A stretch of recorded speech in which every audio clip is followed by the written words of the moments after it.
Salam Adilbər şef, səni xoş gördük. Salam ay Fərid, xoş gəlmisən, xoş günün olsun. Əziz xanımlar, hamınızı salamlayıram. Su səsindən. Sizi ekrana yaxın əyləşin və bu günləri hər birinizin pişirə biləcəyi yemək hazırlayacağım. Bu gündən nə hazırdır? Yemək hazırdır, adı nədir? Quzu boynu, şabalıqdır, quyruqlu, bir də alça turşusu. Alça turşusu. Aynen, getdik. Duzunu tökürük birinci. Tuzu.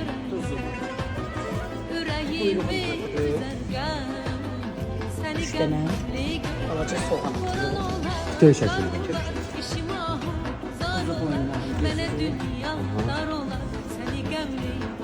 Balaca quzu. Ha, balaca quzu. Şabalıqları. Şabaldı. Turşuları üstə tez pişir. Yağ qədər əlavə edirsən. Yox, yağsız quyruğu var. Quyruqda. Hə, tam şey. Suyu az, bir içində başlayır.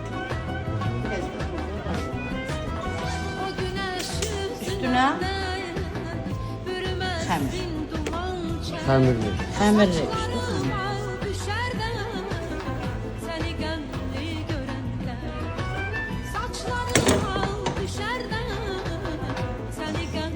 Bunu belə. Xanımların hər birinin eləyə biləcəyi evdə yeməkdir. Quyruq, eşi. Küpədə dadlı çıxır. Küpədə ha. dadlı. Quyruq dəmirin üstündə. Dəmir etsin. Bəs o yuxarısı pişəcək. Pişəcək. Ağzı kip bağlıdır bunun. Pişəndən sonra yəqin ki, göstərib çəkiliş edirik. Sağ ol Adilbər şef. Birazdan Birazdan Gələcək. yeməyimizi görəcək. görək necə çıxır. Necə çıxır? Adilbər şef, artıq hazırdır yeməğimiz. hazır. Vay. Gəl görək, gəl görək. Bu nədir belə? Esen küler dayanar, göyler karar uyanar.